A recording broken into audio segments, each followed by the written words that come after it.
Bine v-am găsit, dragii mei din Zodia Balanță, oriunde v-ați afla. Bine ați venit tuturor pe canalul meu, Tarot Flori de Loto. Numele meu este Nina, pentru cei care nu mă cunosc, și ca de fiecare dată mă bucur să vă am alături. Atât pe dragii mei abonați, cum de asemenea și pe cei care poate sunteți pentru prima oară aici pe canal.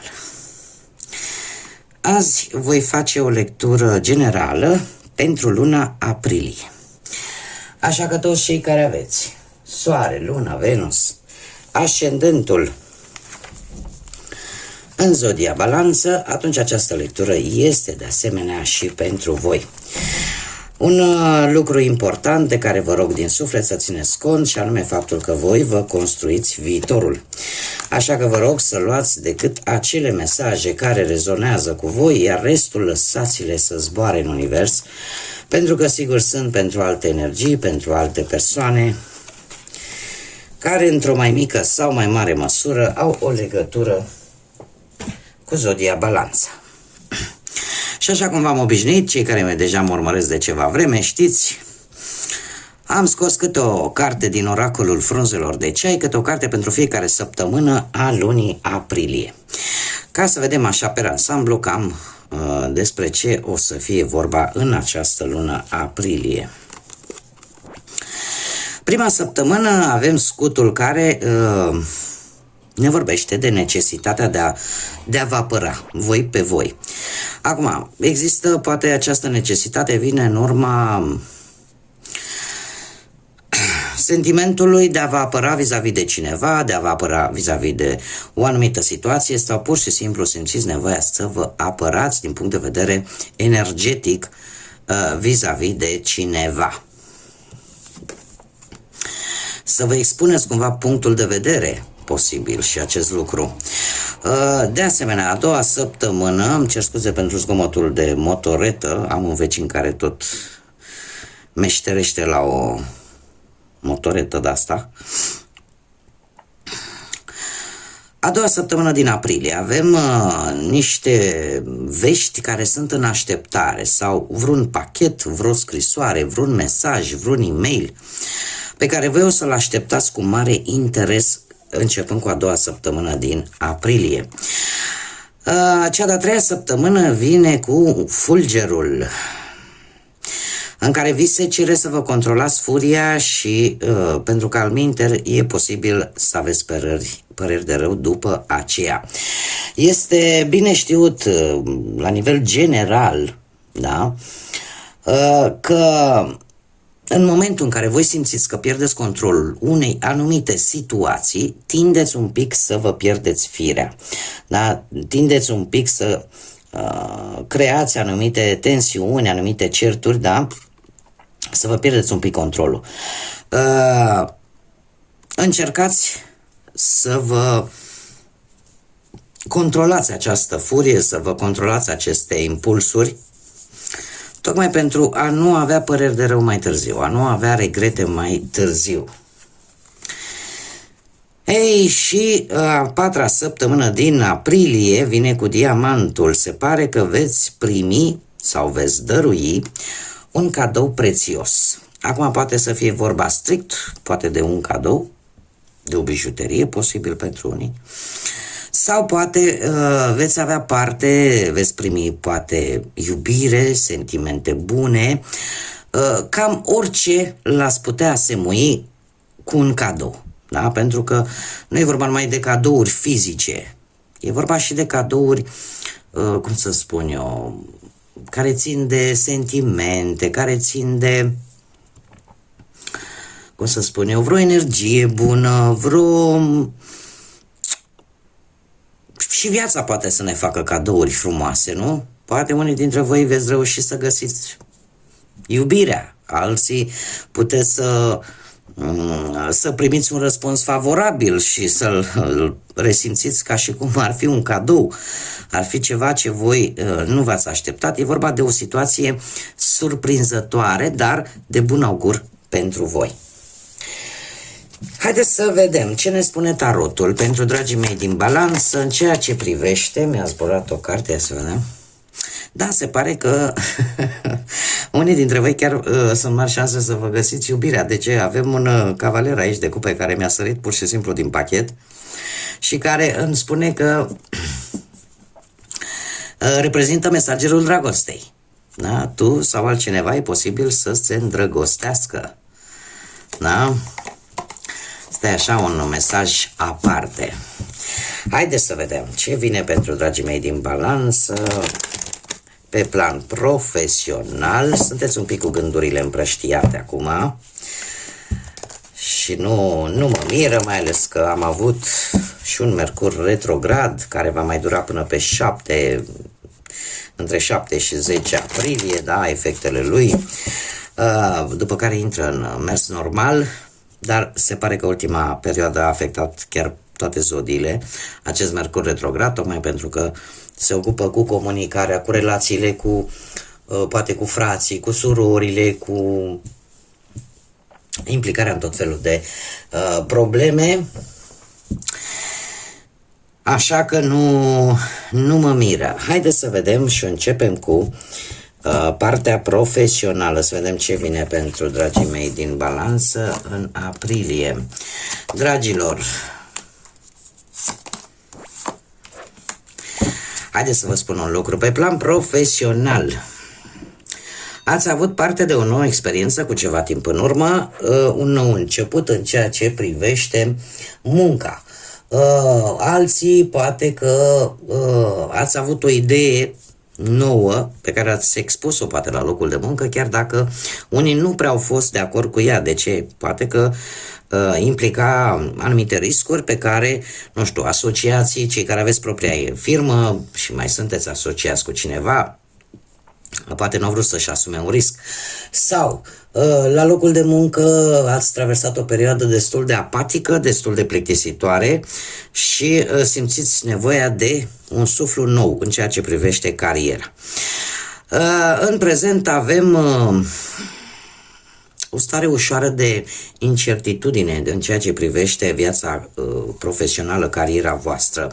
Sunt lucruri pe care nu le vedeți foarte clar, nu sunteți siguri de ele și probabil că lucrul ăsta e posibil să vă cam sperie.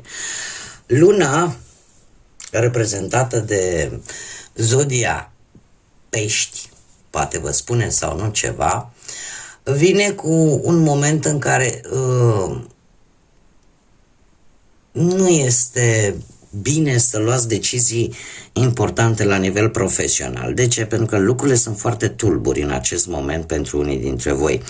Iar se pare că luna aprilie, din punctul ăsta de vedere profesional, din păcate pentru unii dintre voi, va veni cu, cum să spun eu, posibil cu o trădare la locul de muncă din partea unui coleg, colege, cu o concediere pentru alții. Pentru alții dintre voi poate cineva v-a promis un post, dar cumva nu se va concretiza acest lucru. Îmi pare rău să vă spun acest lucru, nu pot să vă spun ceva ce nu văd. Ce trebuie să știți și ce este important, că ceea ce se va întâmpla în această lună aprilie nu se va mai întâmpla din nou.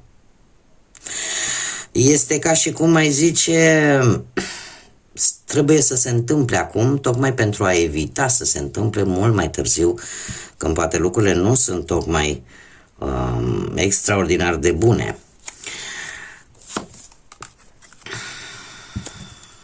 Lucrul acesta va crea. Nu veți renunța așa ușor, vă veți opune, veți încerca să vă impuneți punctul de vedere, dar de asta vă spun, din păcate mie cărțile nu îmi arată. E adevărat, nu se va mai întâmpla, va fi luna lui aprilie, dar chiar dacă va crea anumite tensiuni la locul de muncă sau în mediul ăsta al carierei, poate cu alte persoane, poate voi în interiorul vostru veți încerca să vă opuneți într-un fel sau altul, din păcate luna lui aprilie nu este foarte bine aspectată pe partea asta a muncii. E posibil, există posibilitatea, dacă alții, să zicem, că joacă murdar, deci nu e obligatoriu neapărat să vă pierdeți locul de muncă, dacă nu vreau să mă înțelegeți greșit, că există o posibilitate, da. Dar în mare parte din ce văd eu aici, este practic, sunt niște tensiuni create la locul de muncă actual.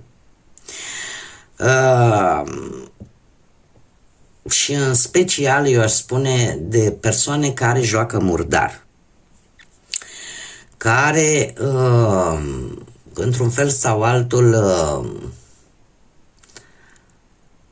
încearcă să fiecare își urmează interesul, ca să o zic pe aia clară.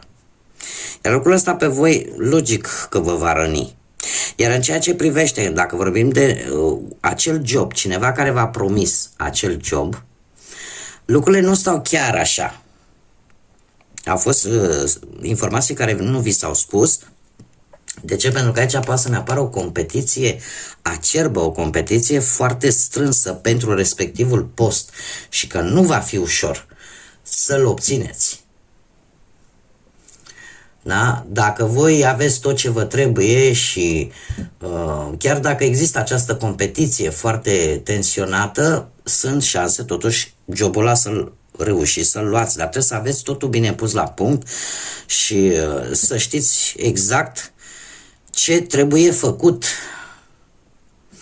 În mare parte, singura chestie care, să zicem, ar fi total negativă, ar fi într-adevăr concedierea, pierderea jobului, iar desigur, indiferent cât v-ați opune voi, tocmai pentru că apar lucruri ascunse, lucruri care nu s-au spus, nu vi s-au comunicat la timp, mare grijă cu informația. Informați-vă dinainte, informați-vă pe toate căile pe care le aveți la îndemână. De ce? Pentru că sunt lucruri care nu se spun. Și mai vreau să vă spun un lucru, mulți dintre voi în subconștientul vostru cumva simțiți că ceva se va întâmpla, adică intuiția o să vă spun acest lucru. Și nu e de acum, e de undeva, din câte văd eu aici, undeva din ianuarie. Bun, haideți să vedem cu bănuții. Cu bănuții. Ați avut o înțelegere, ați avut...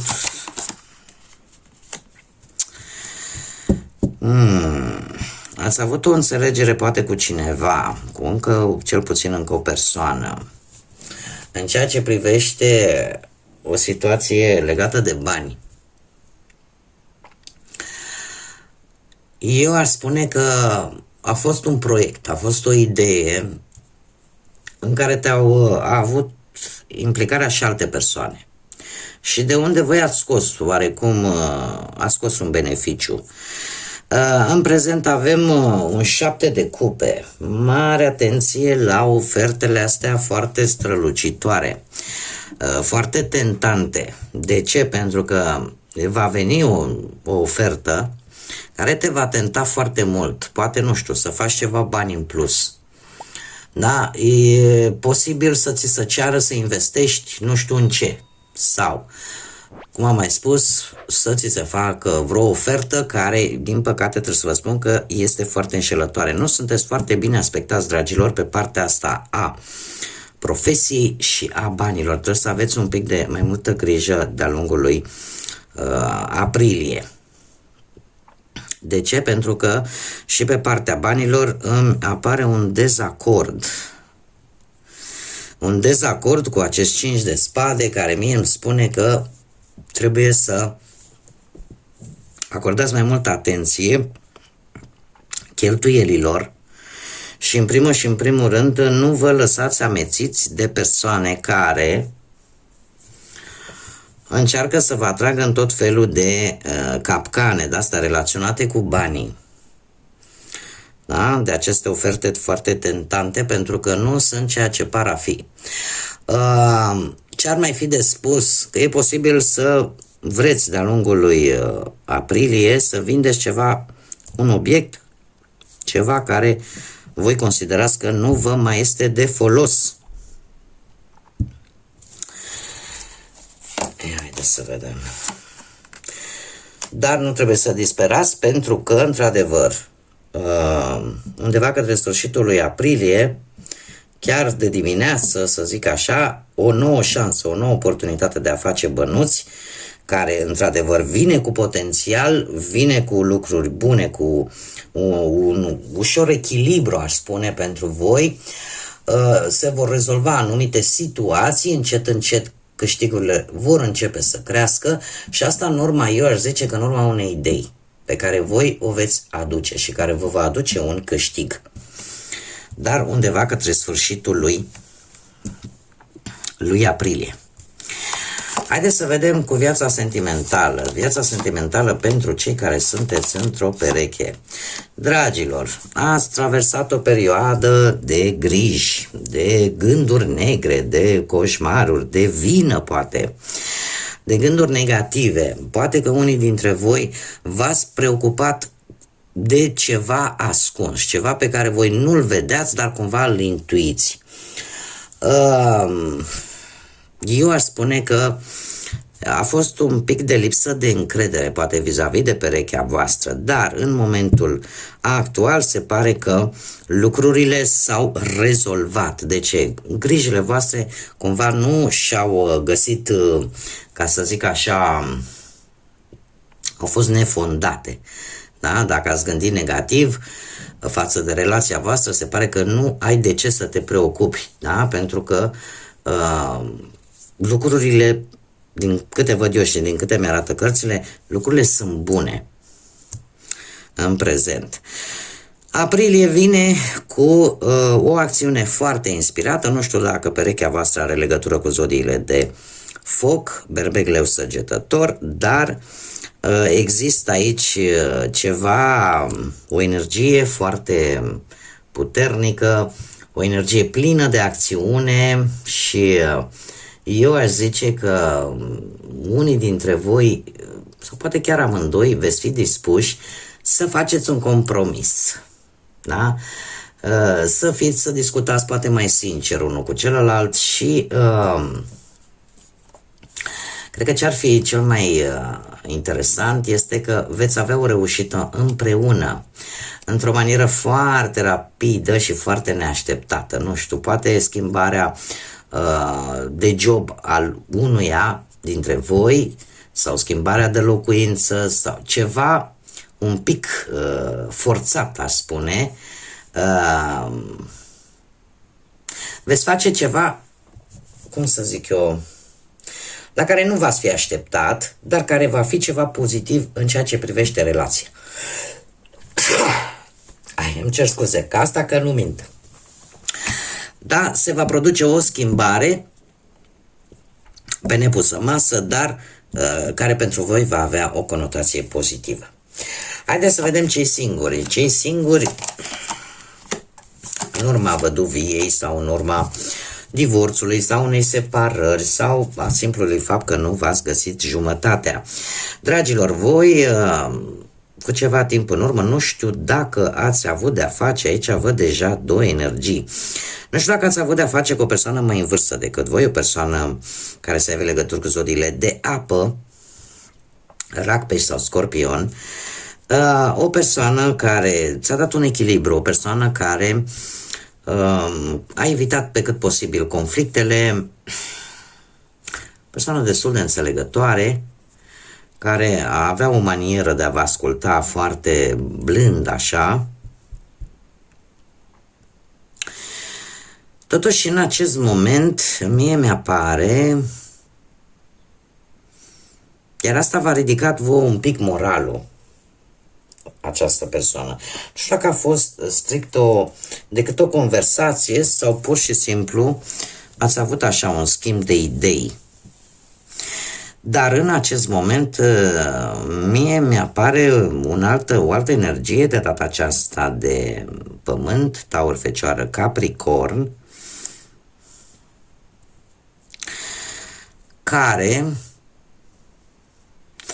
pe care voi v-ați chinuit un pic să o atrageți în viața voastră. Acum trebuie să vă spun un lucru, cele două energii se cunosc, dragilor. dacă vorbim de energii, dacă vorbim de situații, atunci lucrurile, să zicem, un picuț se schimbă. De ce? Pentru că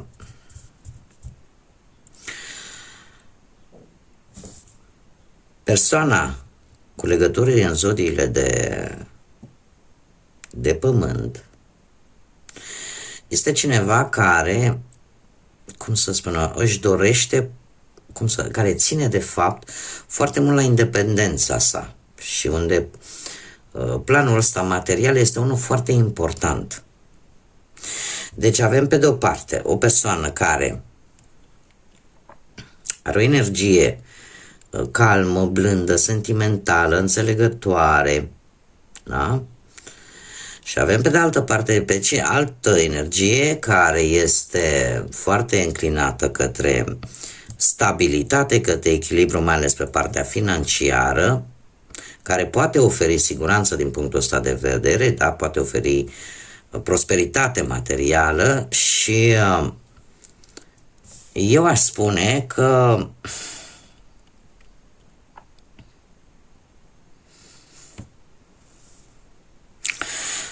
voi, de-a lungul lui aprilie, nu o să fiți nici cu unul, nici cu celălalt.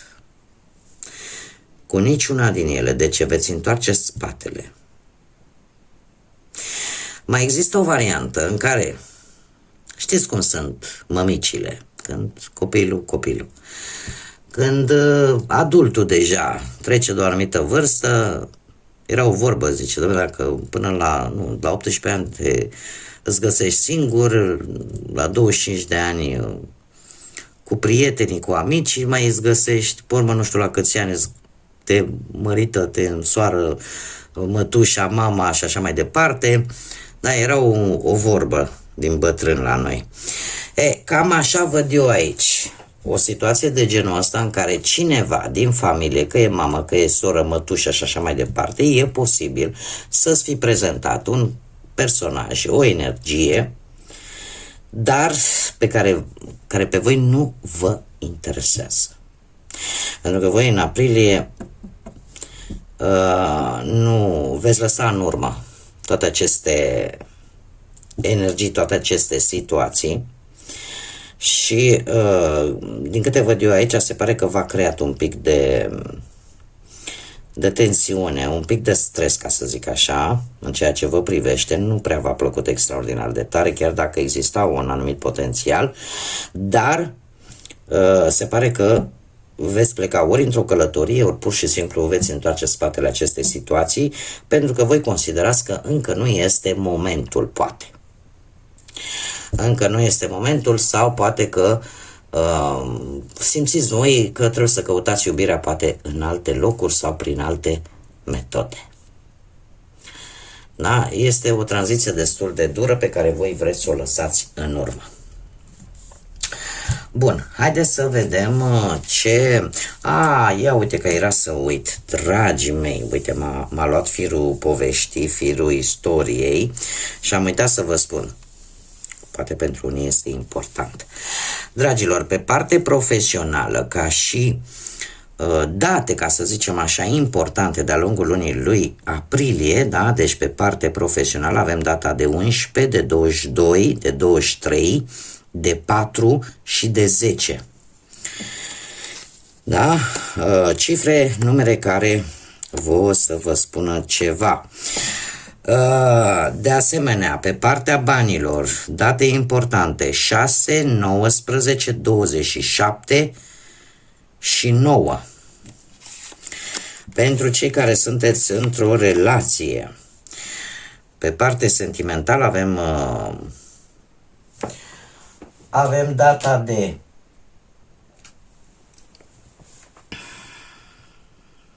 13, de 4 și 7. Iar pentru cei singuri avem 8, 21, 12 sau 28. Bun, acum haideți să vedem ce inițiale de nume, prenume, pseudonim sau porecle de persoane, energii importante pentru voi de-a lungul lunii aprilie. Haideți să vedem.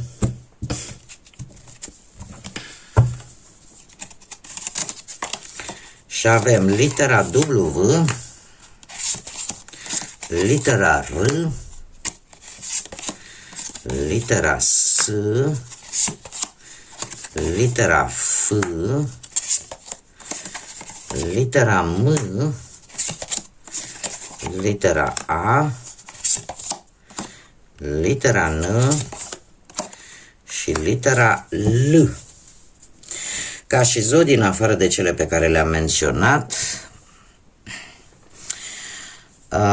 avem zodii de apă, se repetă Rac, Pești, Scorpion, zodii de pământ, Taur, Fecioară, Capricorn și, adevărat, mai puțin, dar nu deloc, zodii de aer, la fel ca și voi, Balanță, Gemeni, Vărsător. Haideți să vedem ce ne spune și ce ne spun zarurile astrologice, ce vine pentru dragii mei din Balanță în luna aprilie. Ce mesaj au pentru voi? Dragii mei dragi, avem casa a 8-a, avem chiar zodia voastră, zodia Balanță. Haideți să vedem dacă este nodul nord sau nodul sud. Și avem nodul nord, dragilor. Dragilor, în destinul vostru se va produce o transformare. Casa 8-a ne vorbește de relația intensă cu cineva. Ne vorbește de destinul vostru din naștere sau ceva care te va transforma și va aduce schimbări importante în viața voastră. De asemenea, casa 8-a se reprezintă karma, reprezintă bunurile, poate bani, bunuri pe care le aveți la comun cu alte persoane sau ne mai vorbește chiar și de moșteniri. Dar faptul că avem nodul nord care ne vorbește de unde trebuie să ajungeți voi pentru a putea evolua sau ce experiențe trebuie să învățați în această viață și faptul că este reprezentată de către zodia voastră, de către Balanță, asta îmi spune că în sfârșit, din punctul ăsta de vedere al relației cu cineva în mod special, al destinului vostru se va produce o transformare, o schimbare care cumva trebuie să se producă, indiferent cum. Și unde probabil că voi veți simți cel mai intens necesitatea de a avea un echilibru, da? În ceea ce privește, cum am mai spus, poate anumite situații legate, cum am spus, de bunuri, de bani, de lucruri care în general le țineți sau depind și de alte persoane. Iar voi acolo veți simți nevoia să vă echilibrați un pic și veți acorda poate un pic mai multă atenției unei relații. Da? Veți căuta așa acea armonie în relații, așa cum vă și caracterizează ca și zodie și cred că singurul lucru la care trebuie să fiți voi un pic atenți, să nu vă pierdeți controlul. Și asta am văzut-o chiar încă de la începutul lecturii, nu vă pierdeți controlul în ceea ce privește o situație unde voi considerați că nu dețineți controlul decât voi. Cumva controlul este la comun. Da? Încercați să nu vă pierdeți cu firea. Da? Și să fiți mai diplomați, să fiți mai amabili, pentru că ca lucrurile să se rezolve într-o manieră cât mai bună. Dar este ceva care ține de posibil și de karmă, cum am mai spus, dar este ceva ce e scris în destinul vostru în această viață. Da? Ține foarte mult de acest aspect, de experiența pe care tu trebuie să o ai în această viață, de lecțiile pe care tu trebuie să le înveți. Haideți să vedem și ce mesaj are Universul pentru voi, dragilor din Balanță. Cred că e cea mai lungă lectură pe care am avut-o până acum. Care este mesajul Universului pentru voi? Aceasta este validarea că lucrurile în sfârșit vor începe să funcționeze pentru tine. Fii pregătit, pregătită pentru lucruri neașteptate, vești bune și binecuvântări care vin către tine, vin către voi. Da? Așa că se pare că, cum bine vedem, cumva cursul vieții voastre începe să intre pe nodul nord, pe direcția pe care trebuia să fie. Chiar dacă, din câte am văzut, aveți totuși parte și de mici sau mai puțin mici, anumite probleme, dar se pare că ele vin cu un anumit scop. Bun, dragii mei, cam atât am avut de spus pentru voi. Eu vă mulțumesc pentru atenție, vă mulțumesc desigur pentru toate aprecierile, toată susținerea voastră prin intermediul like-urilor, al comentariilor, al abonării voastre, al distribuirilor pe care le faceți. Mii de mulțumiri tuturor și fie ca aceste sfinte sărbători pascale de care vom avea parte în luna lui aprilie să vă aducă tot ceea ce voi aveți nevoie, dar în principal să vă aducă liniște sufletească, să vă aducă lumină în suflete și în gânduri și, desigur, multă energie pozitivă. Până la o nouă lectură, eu vă doresc numai bine și, desigur, să fiți iubiți, dragilor!